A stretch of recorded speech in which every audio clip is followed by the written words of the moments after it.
Ariel here from Biyahin Laye, and welcome back again to my channel. And welcome back again guys for another vlog. And for today's video guys, ay papakita ko nga sa inyo guys yung kung anong mayroon dito sa bago naming site. Ayan, makikita nyo guys, napakalawak ng bukid. Yay. Tingnan nyo. Pupunta ako sa itaas guys. Samahan nyo ako guys. Tingnan natin guys, papunta tayo sa itaas guys. Napakalawak talaga guys. So, at napakainit guys. Napakainit talaga guys. Hirap talaga kumita ng pera guys. Kahit na umiinit, umuulan, ganito kami dito. Ayan, parang wala mang makikitang kuan guys.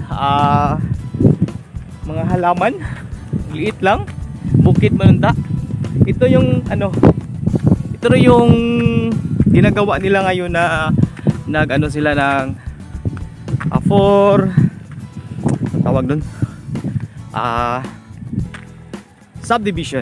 Hindi subdivision guys. Ito yung guys, anong tawag doon?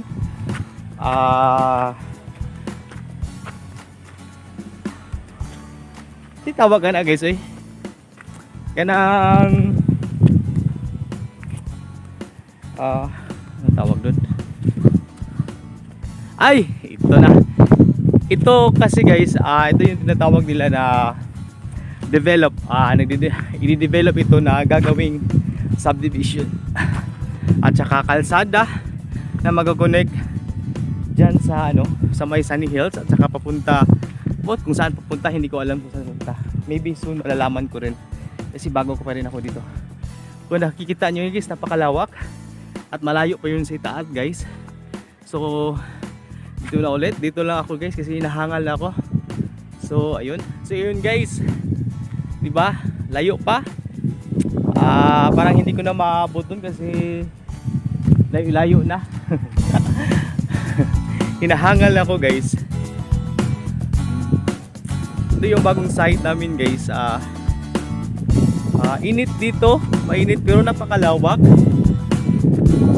Pero delikado siya pag umuulan guys kasi napakadulas ng niya, yung yuta. Yung lupa niya napakadulas. Pero isa siyang limestone.